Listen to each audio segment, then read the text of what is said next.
जब अधर्म अपनी चरम सीमा पर पहुंचेगा, जब सत्य अंधकार में लुप्त हो जाएगा और जब धर्म का दीप बुझने लगेगा, तब वो आएंगे। न समय रोक पाएगा, न युग की सीमाएं, क्योंकि ये हैं चिरंजीवी, अमर आत्माएं, जो धर्म की रक्षा के लिए ही इस धरती पर हैं। 8 चिरंजीवी सनातन धर्म की चेतना के प्रतीक है। कलयुग कितना शक्तिशाली और विध्वंसक बन चुका है और कैसे ये अमर योद्धा उस अंतिम युद्ध में उतरेंगे। उनका युद्ध कौशल कैसा होगा, उनका योगदान धर्म की पुनर्स्थापना में कैसा होगा और कैसे ये युग की परतों को चीरते हुए घोषणा करेंगे, हम अमर हैं क्योंकि हम धर्म हैं। ये कथा नहीं, ये चेतावनी है। ये इतिहास नहीं, ये भविष्य है। आप इस वीडियो में बने रहिए और कमेंट में बताएं, अगर ये चिरंजीवी आज लौट आए तो इस युग में उन्हें सबसे पहले क्या करना चाहिए। आइए वीडियो को शुरू करते हैं। 8 चिरंजीवियों में हैं अश्वत्थामा, बलि, व्यास, हनुमान, विभीषण, कृपाचार्य, परशुराम और मार्कंडेय जी। इस वीडियो में हम बात करने वाले हैं अश्वत्थामा के बारे में। अश्वत्थामा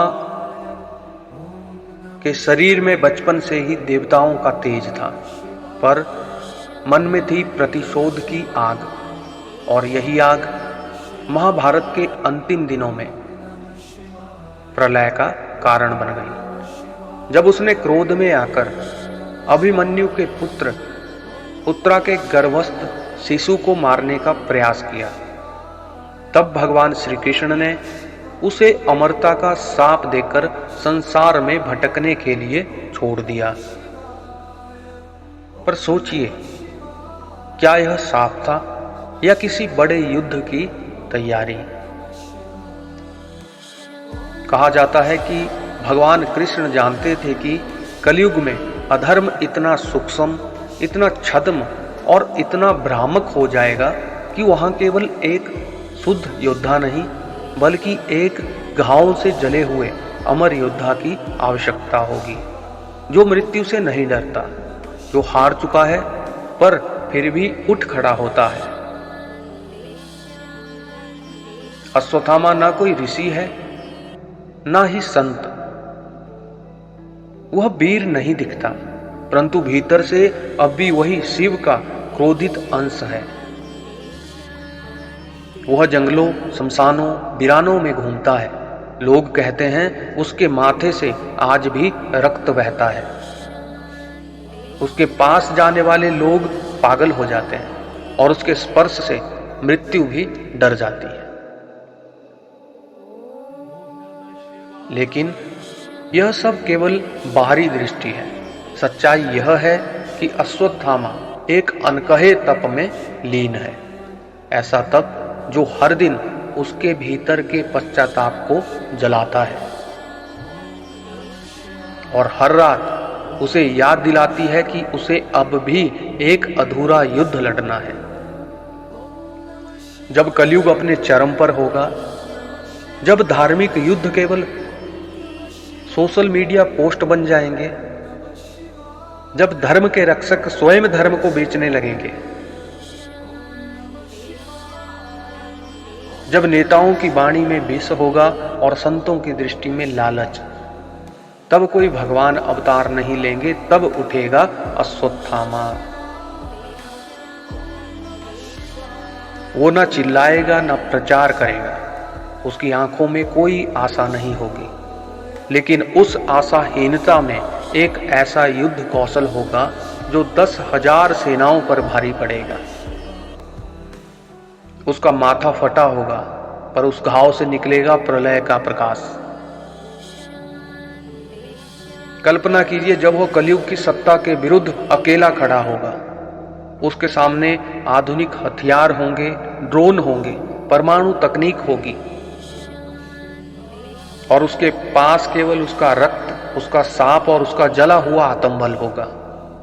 वो हाथ में कोई ब्रह्मास्त्र नहीं लाएगा, पर उसकी उपस्थिति ही इतनी उग्र होगी कि अधर्म की दीवारें दरकने लगेंगी। उसका सांप अब उसका कवच बन चुका होगा। कोई भी अस्त्र उसे भेद नहीं पाएगा, क्योंकि वह पहले ही सारी पीड़ा सह चुका है। वह किसी पक्ष में नहीं लड़ेगा, ना ही किसी पंथ में। अश्वत्थामा केवल सत्य की चेतना के लिए लड़ेगा। जो भी झूठ बोलेगा, जो भी धर्म के नाम पर छल करेगा, वह उसका शत्रु होगा। और जब अंत का अंतिम क्षण आएगा,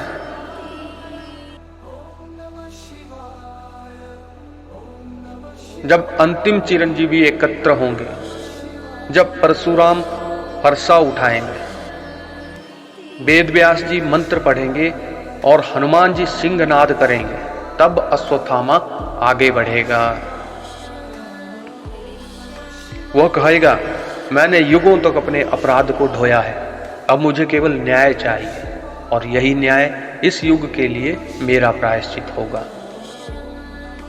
वह ना तो मृत्यु मांगेगा, ना अमरता।